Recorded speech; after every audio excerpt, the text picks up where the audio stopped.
Halo teman-teman ATLM Indonesia.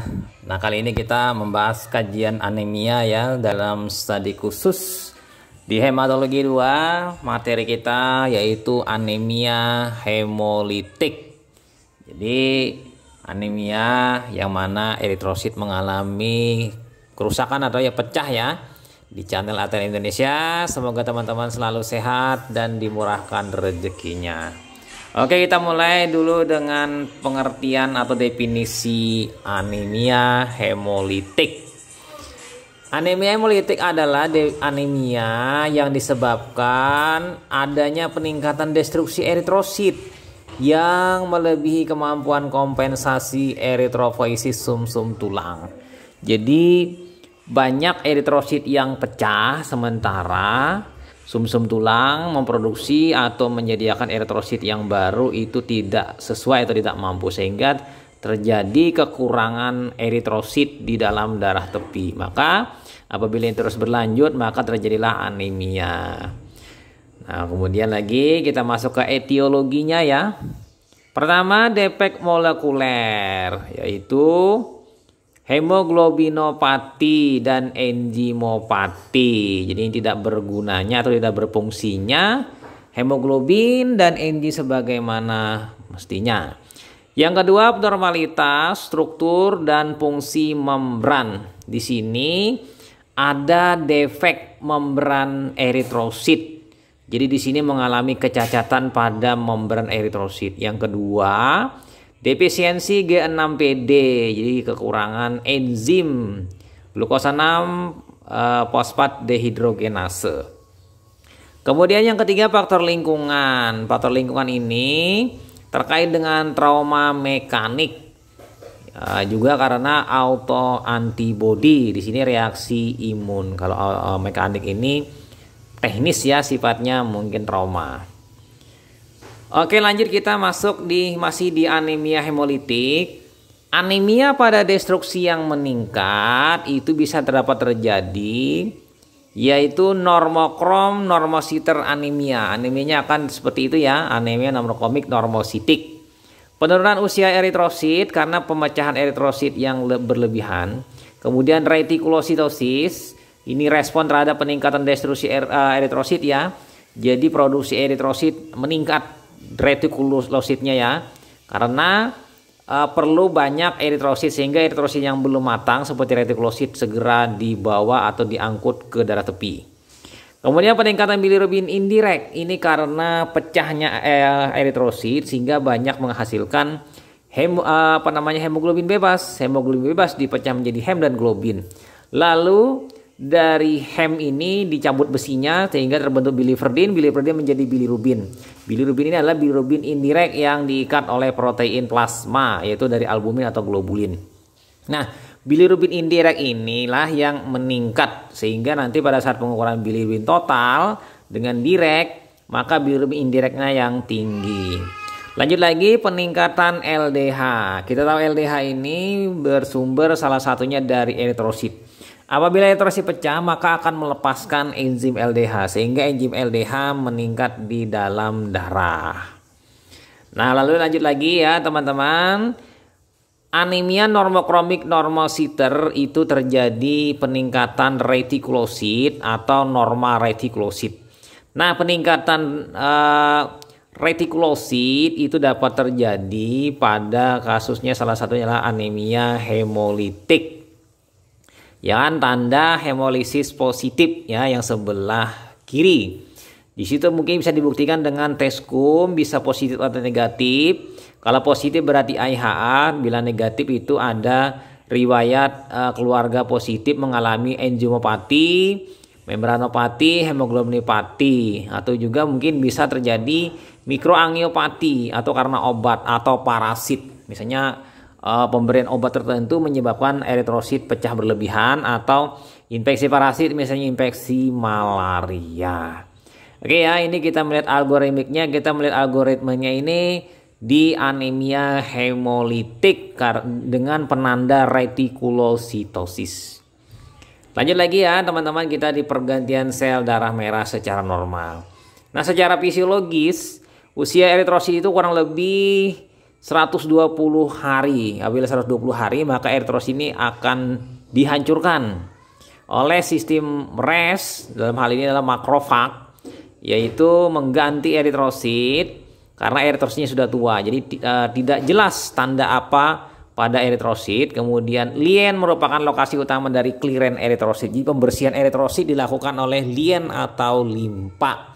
Jadi dimakan, pecah, kemudian hemoglobinnya diubah menjadi hem dan globin, lalu globin dipecah-pecah menjadi asam amino, atau globin bisa digunakan kembali untuk bentukan hemoglobin. Sementara hemnya, kita tahu hem ini kita dicabut besinya dari tetravirin atau tetravirol, maka terbentuk biliverdin, kemudian direduksi menjadi bilirubin. Bilirubin berikatan dengan protein plasma untuk dibawa ke hati, ya kan, dikonjugasi nanti bilirubin menjadi bilirubin glukoronat, baik monoglukoronat atau diglukoronat. Nah, nanti metabolisme bilirubin ini nanti dijelaskan dalam selanjutnya dalam hal bilirubin metabolismenya, hingga terbentuk nanti urobilinogen, sterkobilin. Oke ya. Nah, lagi di sini untuk sistem retikuloendotelial RE merupakan 90% dari penghancuran normal eritrosit. Jadi ada apoptosis, penghancuran eritrosit yang secara terprogram.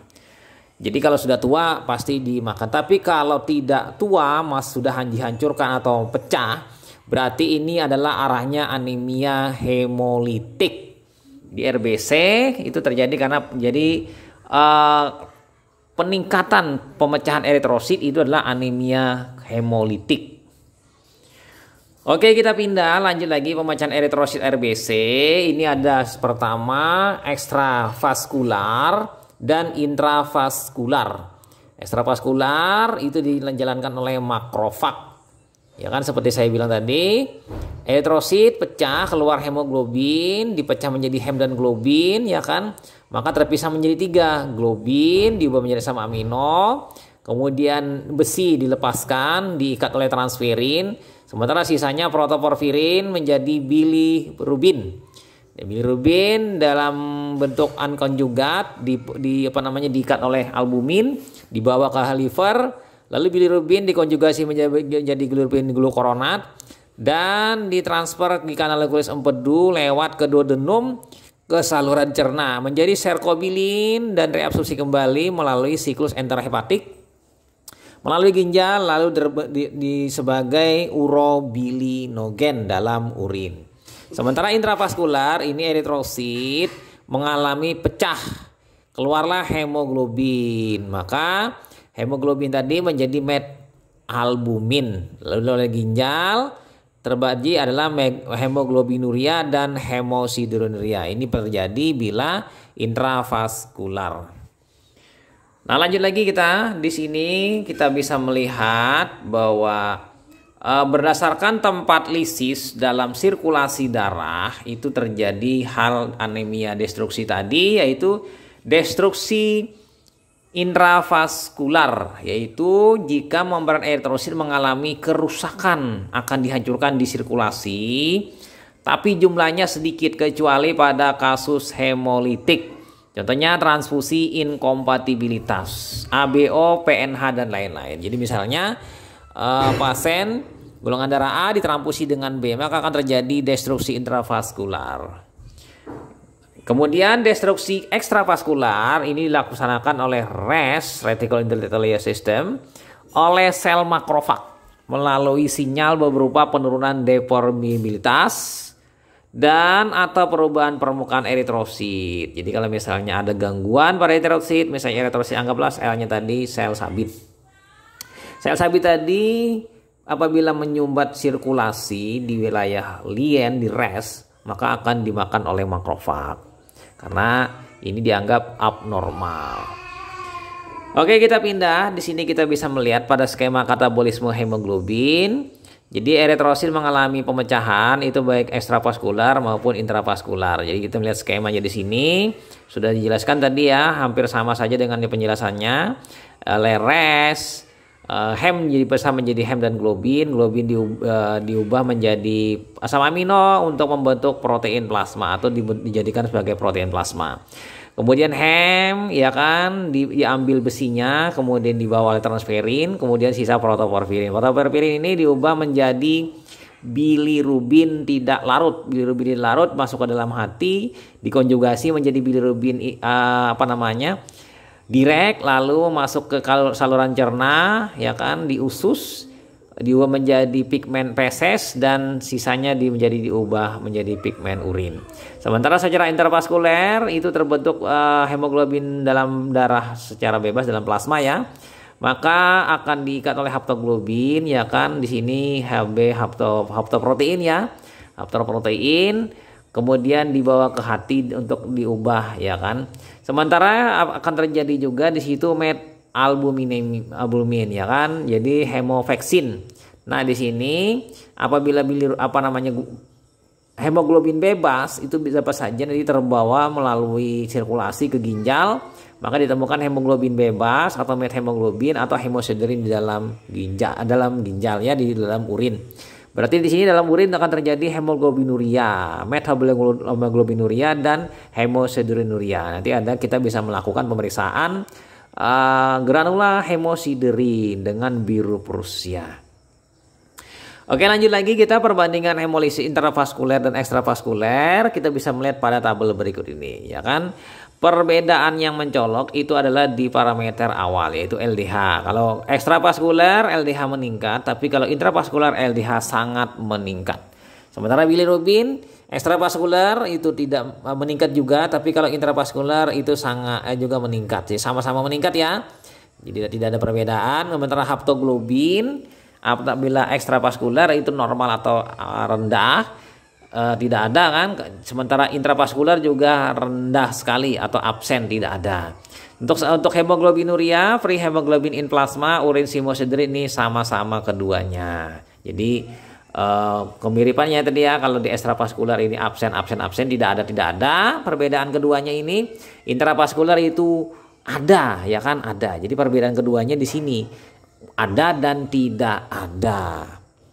Jadi sangat mudah ya membedakannya. Perbandingan hemolisis ekstravaskuler dan intravaskuler pada kasus anemia hemolitik. Jadi yang tidak ada perbedaannya di sini adalah bilirubin. Lanjut lagi ya kita teman-teman ke berdasarkan keterlibatan imunoglobulin. Nah, di sini anemia hemolisis imun. Ini anemia karena reaksi imun. Hemolisis karena keterlibatan antibodi IgG dan IgM. Jadi gamma dan mu yang spesifik untuk antigen eritrosit yaitu autoantibody. Ini reaksinya karena ketidakcocokan sistem golongan darah. Misalnya golongan darah A dengan B ya, atau resus positif dan resus negatif. Kemudian anemia hemolisis non imun. Hemolisis tanpa keterlibatan imunoglobulin. Yang pertama FC defect molekuler itu adalah thalassemia hemoglobinopati. Yang kedua abnormalitas struktur membran. Kemudian FC lingkungan, hipersplenisme. Jadi terlalu aktif spleen atau limpa melakukan pemecahan eritrosit. Kemudian yang D, FC mekanisme yaitu mikroangiopati. Jadi saluran atau pembuluh yang kecil ini mengalami kegagalan atau tidak berfungsi, mikroangiopati. Kemudian yang E, infeksi, misalnya infeksi malaria yang menyebabkan hemolisis eritrosit berlebihan, atau juga infeksi Clostridium. Mungkin Clostridium ini karena efek dari toksin Clostridium tersebut. Nah, kemudian kita bisa melihat lagi lanjut ya di bagian anemia hemolitik. Jadi terbagi dua, yang karena imun dan non imun secara ringkas sebagai berikut. Yang imun, autoimun, yang kedua alloimun, yang ketiga drug induced. Jadi other cause of immune hemolysis are rare. Jadi di sini karena kasusnya imun. Sekarang sementara yang non imun terbagi dua, yang kongenital yaitu terdiri dari ini bawaannya, cacat bawaan, yaitu defek dari membran eritrosit. Jadi mengalami kecacatan pada membran eritrosit. Skeletonnya ya pada Herediter jadi spherositosis herediter. Jadi penyakit spherosit karena bawaan dari sistem dari bawaan dari lahir. Kemudian RBC enzim. Jadi di sini mengalami gangguan pada enzim, defek enzim ya. Misalnya G6PD, defisiensi enzim glukosa 6 fosfat dehidrogenase. Dengan ini maka kestabilan membran akan terganggu sehingga mudah pecah eritrosit karena defek ini. Yang kemudian kasus yang selanjutnya adalah hemoglobinopati, ya, karena hemoglobin ini. Nah kemudian kita pindah yang non imun selanjutnya yang didapat karena infeksi, misalnya sepsis, terinfeksi bakteri. Yang kedua malaria. Kemudian secara mekanik adalah prosthetic heart valve. Ini adalah penggunaan katup buatan pada jantung. Kemudian mikroangiopati HA. Jadi di sini karena gangguan di sirkulasi. Kita pindah berdasarkan penyebabnya dari eritrosit. Anemia hemolisis intrakorpuskular. Jadi ini teman-teman ya, anemia karena FCRBC itu sendiri. Jadi dia gangguan di eritrosit sendiri. Sebagian besar karena herediter familiar. Jadi karena gangguan turunan, faktor keturunan yang dibawa dari keluarga cacatnya ya. Yaitu yang A, gangguan membran RBC. Jadi membran gangguan RBC misalnya pada kasus spherositosis herediter. Yang kedua gangguan enzimopati. Kemudian yang ketiga gangguan pembentukan hemoglobin, misalnya pada talasemia alfa dan beta. Jadi ada yang mayor, nanti ada yang minor. Nah sementara untuk yang kasus didapat itu adalah PNH, paroksimal nocturnal hemoglobinuria. Jadi di sini malam hari secara tidak pasti, tapi kayak seolah-olah terjadwal itu terjadi atau ditemukan hemoglobin di dalam urin pada malam hari. Oke lanjut lagi, kita masuk ke anemia hemolisis ekstrakorpuskular. Hemolisis karena faktor luar RBC, jadi FC-nya ya, sebagian besar acquired, jadi sebagian besar adalah didapat.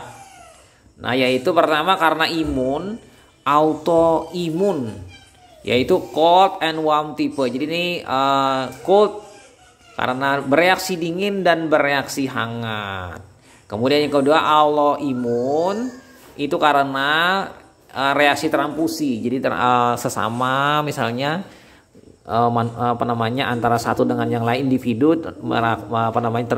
transfusi darah yang incompatible.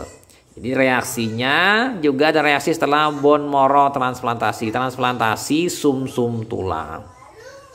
Kemudian yang C, drug associate, ini karena masalah obat, jadi pengaruh obat. Kemudian yang D, red cell fragmentation syndrome, jadi ini sindrom eritrosit mengalami fragmentasi, itu karena gangguan katup buatan pada tubuh, pada jantung ya. Mikroangiopati, TTP, ya kan, HUS, DIC, preeklamsia. Ini adalah penyebab gangguan pada mikroangiopati. Sementara infeksi, malaria, Clostridia atau Clostridium. Kemudian yang G, bahan kimia dan obat-obatan. Dan yang H, hipersplenisme. Hipersplenisme ini, spleen mengalami fungsi yang berlebihan dalam melakukan pemecahan fungsinya di limpa, ya kan? Nah kemudian yang pertama kita lihat anemia hemolitik defek pada membran. Jadi cacat pada membran ya hemolitiknya. Pertama defek mikroskeletal. Ini pada kasus spherositosis herediter.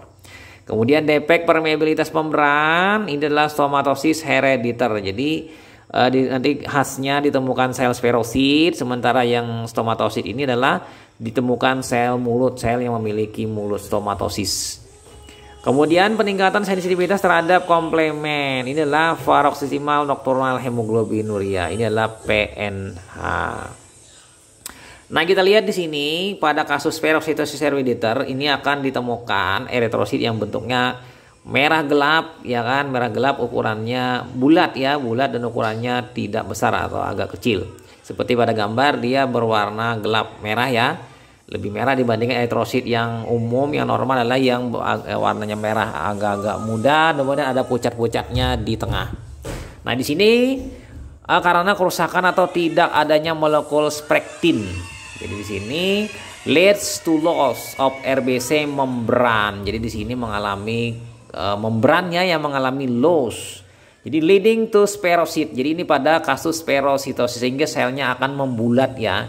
Spherocyte itu ibaratkan seperti kue untuk dia bulat saja, tidak seperti eritrosit normal yang mirip seperti bentuknya donat. Oke, lanjut, penurunan deformibilitas sel ini juga dapat terjadi di kasus spherositosis herediter. Kemudian peningkatan fragilitas osmotik. Nah, di sini mudah pecah eritrositnya. Jadi apabila kita mengujikan uji fragilitas osmotik dan atau resistensi osmotik, maka eritrositnya dengan pengenceran NaCl yang tidak begitu rendah dari normal, dia akan pecah lebih awal. Beda nanti dengan sickle cell yang lebih lambat. Ya kurang lebih di 0,4% nanti sudah mulai pecah. Kemudian hemolisis ekstravaskuler pada lien. Jadi eritrosit yang ini akan banyak dipecah oleh lien karena eritrosit ini bentuknya abnormal sehingga makrofag aktif memecah. Nah, kita bisa melihat di sini sel sporosit itu adalah sel yang berwarna gelap merah yang pada pewarnaan ini dan ukurannya mungkin lebih kecil, bulat. Beda nanti dengan yang sebelahnya itu ada makrosit. Ya, makrosit itu ukurannya lebih besar daripada normal. Sementara di sebelah itu ada juga normoblast, eritrosit berinti. Jadi seperti itu ya, kira-kira teman-teman. Ini adalah imunohemolitik, anemia hemolitik. Kita pindah ke paroxysmal nocturnal hemoglobinuria. Ini PNH. Ini merupakan disorder sel klonal. Jadi mengalami pecahnya rusaknya eritrosit karena salah satunya adalah ini. Kemudian intra dan ekstravaskular terjadi hemolisis. Biasanya pada malam hari. Jadi karena malam hari, jadi tidak terjadi pada siang hari sehingga dikatakan nokturnal. Nah, untuk pengujiannya ya teman-teman di sini pertama kita mengujikan hemolisis asam atau HAM test. Kemudian yang kedua hemolisis sukrosa dan ketiga CD59 negatif. Ini adalah produk dari gen PIGA ya kan. Kemudian dari sini, dari ciri salah satu lainnya dari PNH yaitu kekurangan protein berikatan GPI yang didapat. Ini termasuk faktor aktivasi decay. Nah, untuk pemberian terapi tidak ada yang spesifik, hanya suportif. Kita pindah ya ke anemia hemolitik abnormalitas membran. Ini adalah pada kasus enzimopati. Jadi mengalami cacat pada sistem enzim. Yang pertama, defisiensi ikatan monofosfatase heksosa. Ini misalnya defisiensi glukosa 6 fosfat dehidrogenase G6PD. Jadi defisiensi enzim G6PD. Yang kedua, defisiensi pada jalur EM. Ya kan, di sini defisiensi piruvat kinase. Jadi kekurangan atau rendahnya enzim piruvat kinase. Jadi di sini pada kasus Embden-Meyerhof ya kan. Oke, lanjut lagi kita pindah ke glukosa 6 fosfat dehidrogenase dalam hal fungsi. Di sini ya kita tahu bahwa regenerasi NADPH ya kan ini suatu koenzim menyebabkan regenerasi dari glutation. Jadi proteksi melawan tekanan oksidatif. Ini adalah proteksinya. Kemudian apabila tidak terjadi, maka kekurangan enzim G6PD mengarah pada hemolisis selama adanya tekanan oksidatif. Nah, bisa saja terjadi infeksi dan medikasi perlunya di sini dilakukan ya. Kemudian kita pindah ke anemia hemolitik imun prinsip umum. Pertama, semuanya memerlukan reaksi antigen antibodi karena reaksi imun itu biasanya terjadi ikatan antigen dan antibodi. Tipe reaksi tergantung pada pertama kelas antibodi, IgG, IgM atau IgA, tergantung ya. Kemudian jumlah dan kerapatan antigen pada sel, itu penting juga. Keberadaan komplemen, karena hadirnya komplemen ini akan merusak atau memecah atau menyayat dinding eritrosit. Kemudian temperatur lingkungan juga penting, misalnya panas atau dingin, warm antibody atau cold antibody. Kemudian selanjutnya lagi status fungsional dari sistem retikuloendotelial, ini juga penting. Nah, sementara manifestasi dapat terjadi berupa hemolisis intravaskular dan hemolisis ekstravaskular. Ini bisa saja terjadi keduanya. Nah, kita bisa melihat di sini pada bagan berikut ini gambarnya ya, anemia hemolitik autoimun. Nah, di sini sel plasma ini melepaskan antibodi ya, berupa autoantibodi terhadap sel eritrosit. Jadi di sini eritrosit nanti akan berikatan dengan antibodi spesifik, maka eritrosit tadi mengalami koatet. Eritrositnya mengalami koatet, ya kan, akan mudah dihancurkan misalnya dengan mengaktifkan jalur komplemen. Komplemen diaktifkan sehingga eritrosit tadi akan berlubang atau dirusak oleh komplemen sehingga eritrosit pecah. Atau juga apabila sudah kuatet ini bisa juga melalui jalur fagosit. Eritrosit akan dengan mudah dimakan oleh makrofag atau fagosit dalam proses fagositosis. Nah, kira-kira seperti itu ya mekanisme yang mudahnya. Oke, lanjut lagi teman-teman, kita masuk di lanjutan, yaitu antibodi mengikat eritrosit dan juga pertama yaitu mengaktifkan rangkaian komplemen dan atau mengopsonisasi RBC pada sistem imun. Jadi opsonisasi itu terjadi sehingga lebih mudah difagositosis oleh fagosit karena teropsonisasi kuatet. Nah, kemungkinan yang pertama jika satu, ya kan, jika semua rangkaian komplemen terikat pada sel eritrosit, lisis sel intravaskular terjadi. Nah, jika dua dan atau jika ikatan komplemen hanya sebagian, maka si makrofag mengenali reseptor pada Fc. Jadi antibodi itu ada Fc, FAB ya. Fc ini berikatan dengan fagosit, sementara Fc ini berikatan dengan FAB berikatan dengan antigen ya.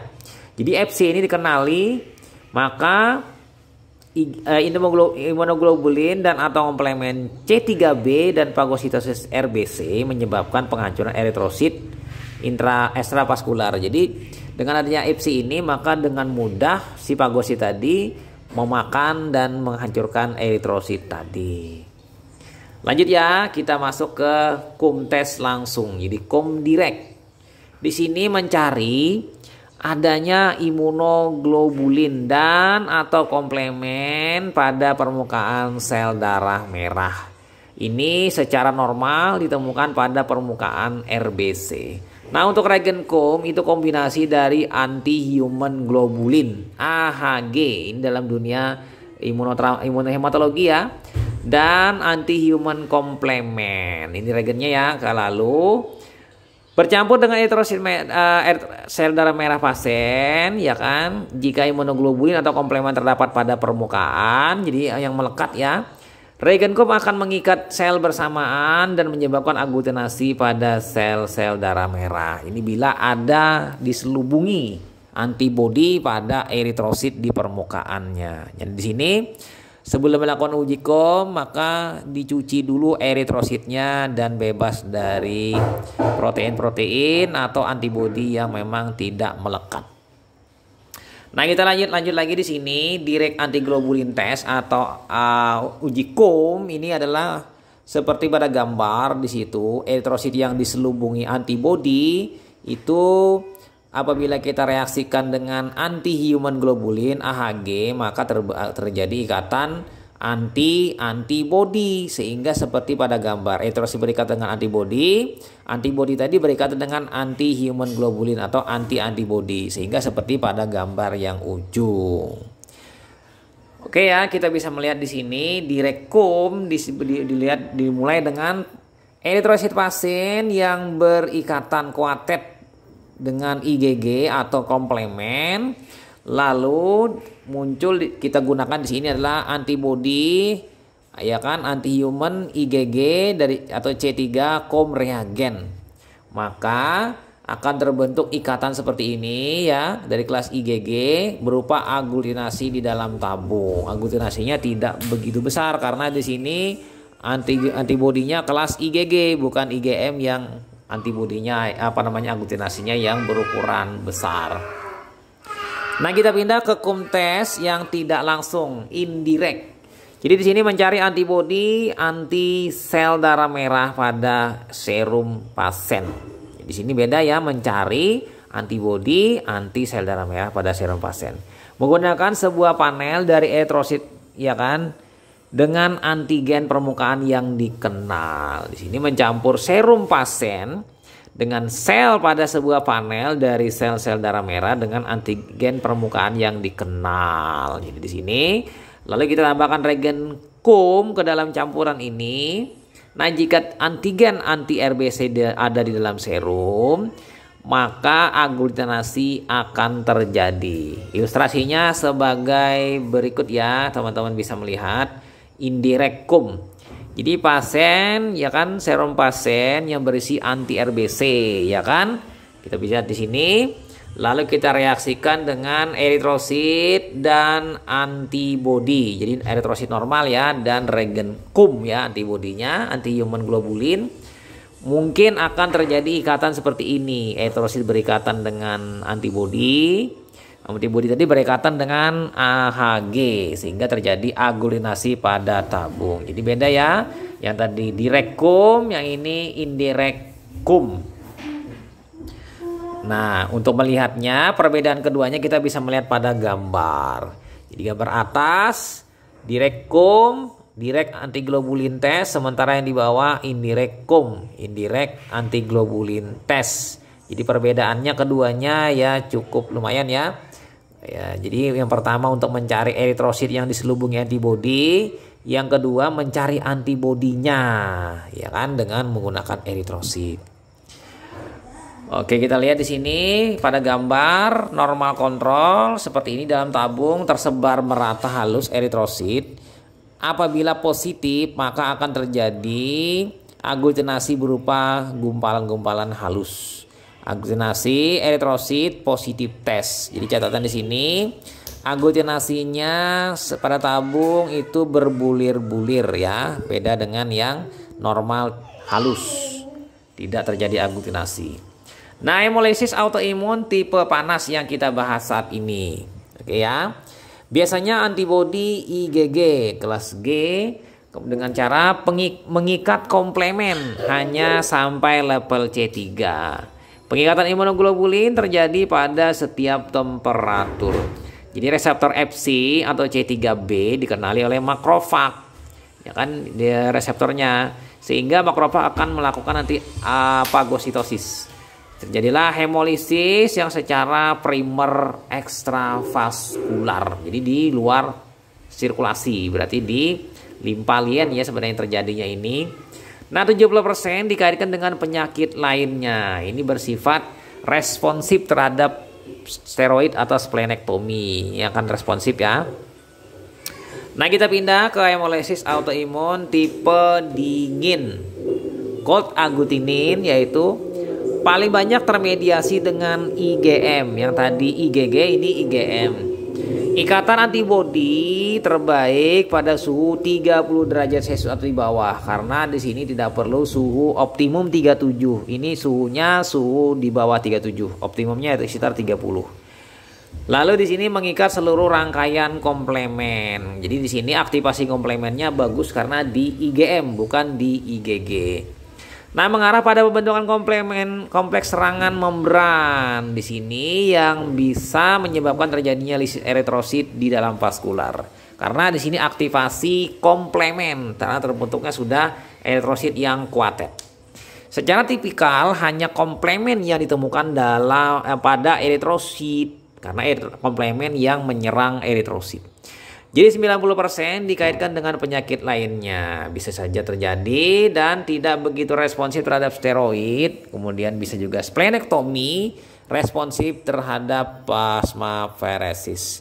Jadi tidak bisa disarankan untuk pemberian steroid dan splenektomi. tapi dilakukan dengan plasma faresis.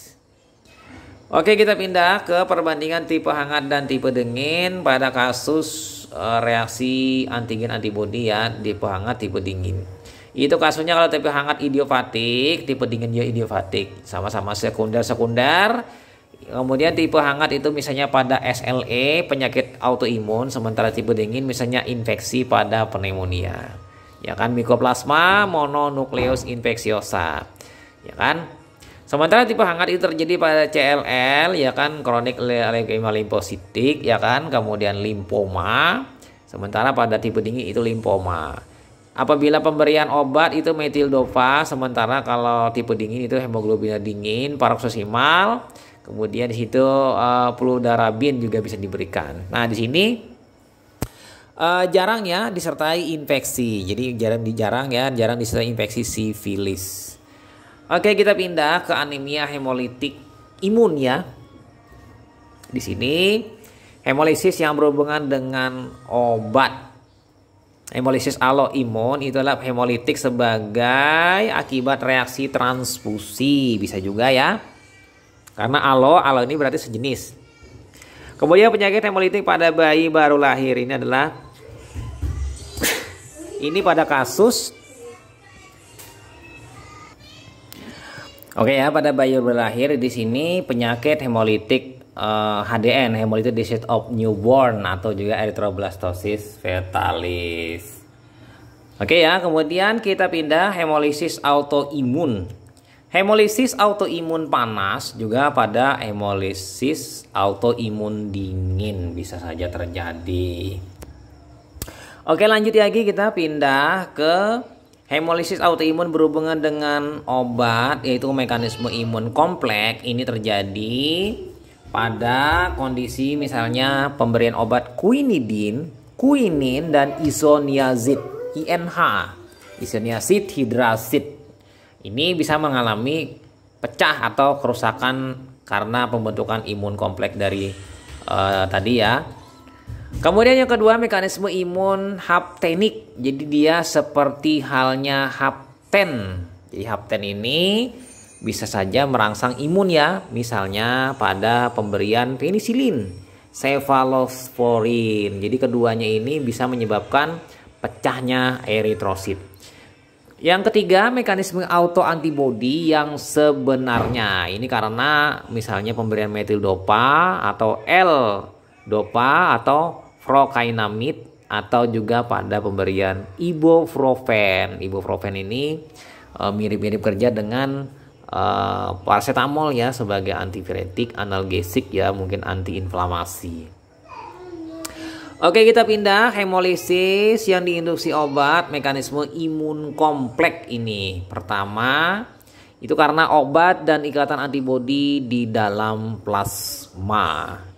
Ya kan? Kemudian yang kedua, kompleks imun ini mengaktifasi komplemen dalam plasma, atau juga itu terletak pada si eritrositnya. Kemudian kompleks antigen antibodi dikenali melalui sistem retikuloendotelial.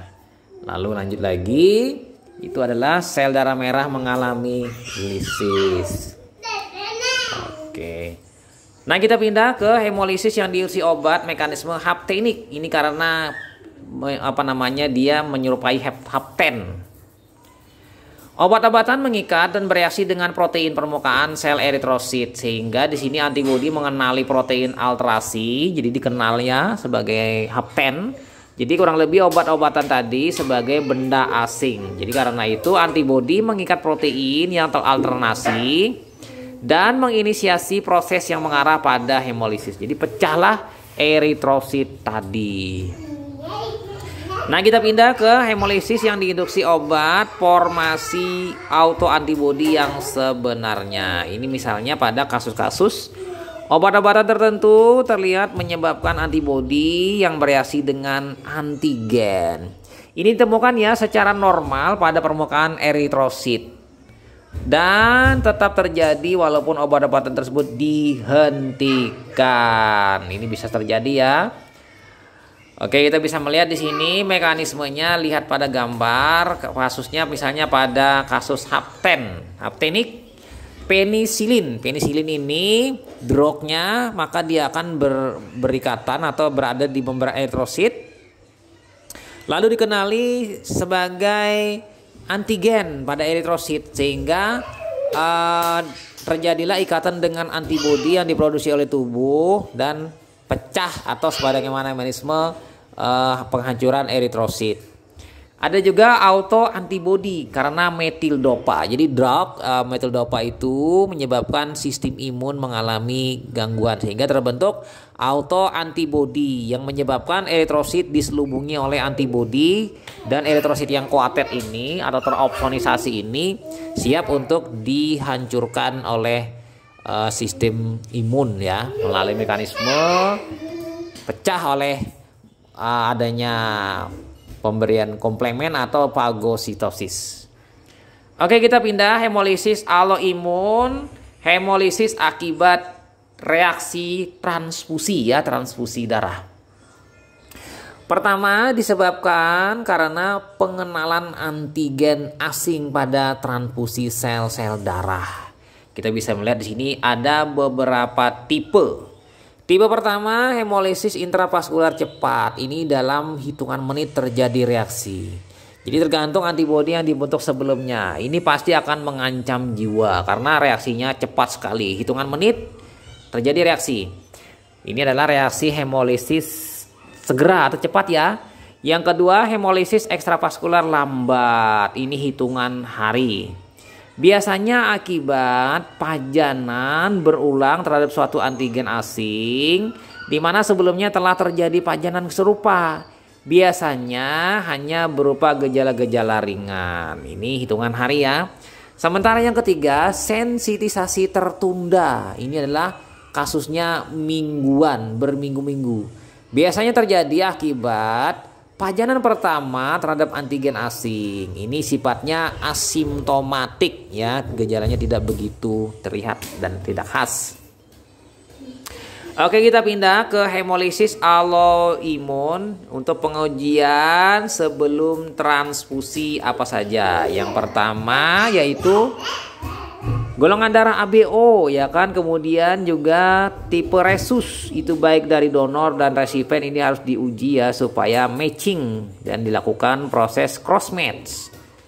Kemudian ya kan, kemudian screening antibody dari donor dan resipien ini mencakup pemeriksaan KUM tidak langsung. Jadi tidak langsung dilakukan untuk mencek antibodinya. Apabila yang direct tadi kan eritrosit yang terselubungi. Kalau ini antibodinya. Kemudian crossmatch utama, kita melalui prosedur yang sama. Serum resipien dan donor dari sel-sel darah merah. Yang utama ini adalah mayor ya kan. Mayor itu adalah sel donor dengan serum pasien. Sementara minor adalah serum donor dengan sel pasien. Jadi yang penting utamanya sini adalah crossmatch-nya yang mayornya. Kemudian kita pindah ke hemolisis autoimun. Ini pertama tergantung pada pembentukan dari autoantibody yang menyerang eritrosit pasien itu sendiri. Jadi di sini penting dari pembentukannya, dari autoantibodinya. Yang kedua, jenisnya diciri khaskan itu berdasarkan kemampuan autoantibody dalam mengikat komplemen dan dari lokasi penghancuran eritrosit. Jadi ya penting di sini ya masalah komplemen yang diaktifasi. Kemudian yang ketiga sering dikaitkan dengan penyakit limfoproliferatif atau penyakit vaskular kolagen atau penyakit kolagen. Nah, kita pindah masuk ke yang terakhir yaitu talasemia. Talasemia ini adalah kelainan herediter ya kan, akibat mutasi pada gen globin. Jadi globinnya, rantai globinnya yang mengalami gangguan atau mutasi. Jadi terbagi menjadi talasemia alfa dan talasemia beta. Nah, tetramer Hb inadequate sehingga terjadilah yang namanya anemia hipokrom mikrositer. Jadi mirip dengan anemia kurang zat besi, tapi Apabila pemberian zat besi, dia tidak berespon untuk terjadi kenaikan hemoglobin. Ini adalah talasemia. Beda dengan anemia defisit zat besi, apabila diberi preparat besi, dia akan terjadi perubahan ke arah yang lebih baik karena tercukupi asupan besi. Nah, sintesa rantai globin sehat itu sangat tinggi ya. Jadi di sini terjadi akumulasi. Akibat akumulasi toksik terhadap normoblast sehingga terjadi destruksi pada normoblast. Di sini akibatnya eritropoiesis inefektif. Jadi eritrosit yang tidak efektif terjadi karena normoblastnya saja mengalami kerusakan atau pecah. Nah, pada talasemia kita bisa melihat di sini berupa gejala-gejala klinisnya sebagai berikut ya. Mongoloid fesis atau fesis rodent, jadi menonjol pada mukanya, tengkoraknya ya. Di situ lihat pada gambar yang anak, mulutnya menjadi memanjang. Kemudian anemia, sklera ikterik, jadi dia mengalami anemia. Kemudian skleranya ikterik, yaitu tampak kekuningan pada permukaan kulitnya. Terjadi hepatosplenomegali, pembesaran hati, pembesaran limpa. Lalu gangguan maturitas seksual dapat saja terjadi di usia pubertas atau di usia pertumbuhan. Gangguan pertumbuhan bisa juga terjadi, artinya orangnya ini pertumbuhannya mungkin agak-agak sedikit lambat dan mungkin karena banyak tertumpuk besi di dalam tubuh, si pasiennya ini kulitnya tampak kecoklatan ya, tidak seperti biasa karena tidak ada mekanisme tubuh untuk mengurangi besi melalui pembuangan melalui urin ya, atau melalui saluran cerna, sehingga terakumulasi besi di dalam jaringan atau di tubuh. Kemudian yaitu selanjutnya gangguan pertumbuhan, yaitu gagal jantung kongestif. Jadi di sini mengalami kegagalan jantung dalam hal melakukan proses fisiologinya. Nah, kita pindah ke talasemia. Untuk diagnosisnya dilakukan dengan hapusan darah. Itu terjadi anemia hipokromik microciter.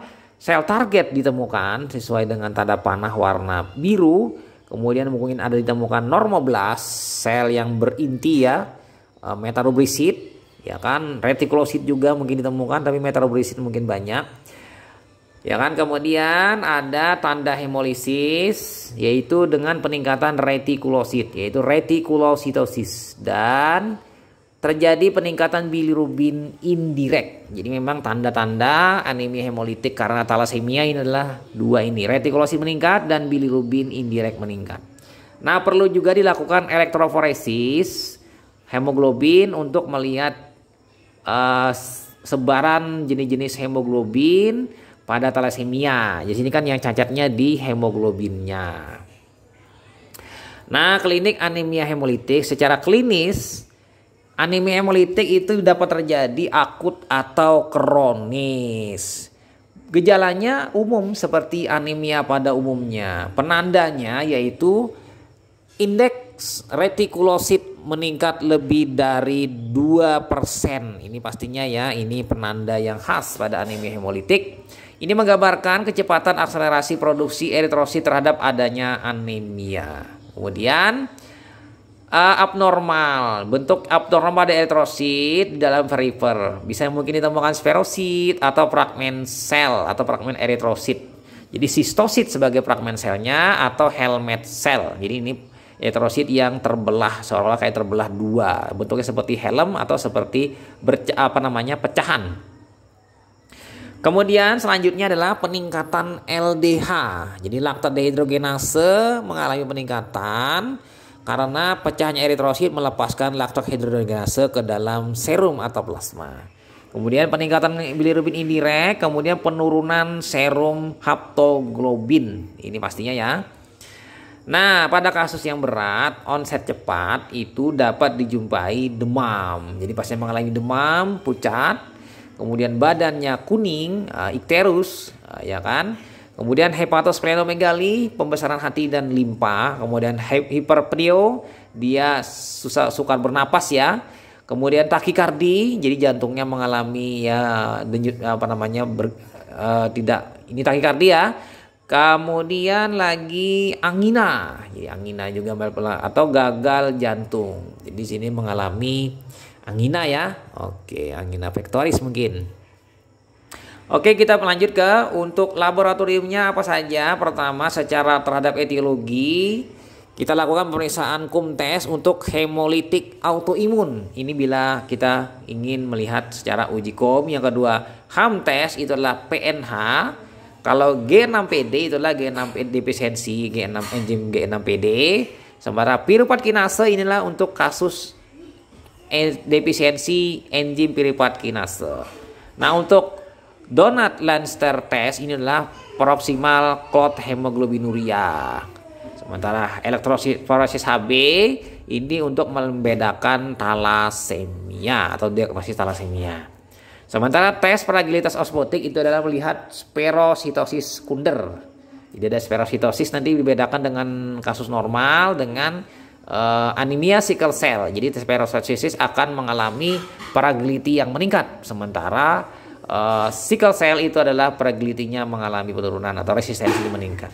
Kemudian DDR hapusan darah tepi. Jadi Drickel-Duper ya, ini untuk melihat adanya malaria pada sediaan, karena mungkin saja anemia itu disebabkan oleh adanya infeksi malaria, terutama Plasmodium falciparum.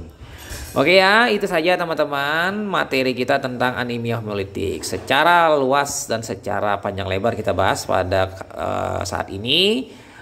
Terima kasih telah menyimak. Semoga materi yang kita bahas kali ini bermanfaat dan selamat belajar. Sampai jumpa di video-video selanjutnya. Saya Ahmad Le pamit. Sampai jumpa. Bye.